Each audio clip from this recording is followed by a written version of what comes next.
Hi everyone, welcome to the Assembly Show. We're here in front of the Promess booth. My name is John Krause, an account manager at Promess, the world's leader in servo press and torque technology. This year we're showcasing some really cool new technology.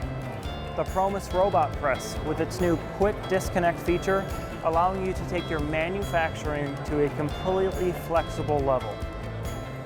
The new Promess workstations, which include the index table, gantry style, and C-frame with two-hand anti-tie down, as you can see behind me.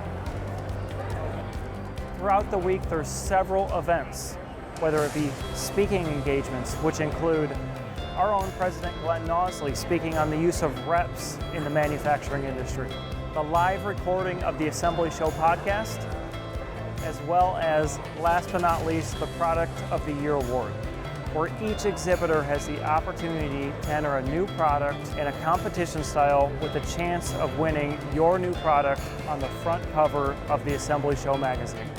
Walking all throughout the exhibit, there's several cool new technologies to see. Whether it be robots that move faster and faster with larger payload capacities, AGVs, and Industry 4.0 solutions. If you're in assembly, we hope to see you here. With the change in our industry, there is requirement for more precision and more accuracy than ever before. This is where you find your solutions, and this is where you find your answers. Promess hopes to see you here at the Assembly Show. Thank you.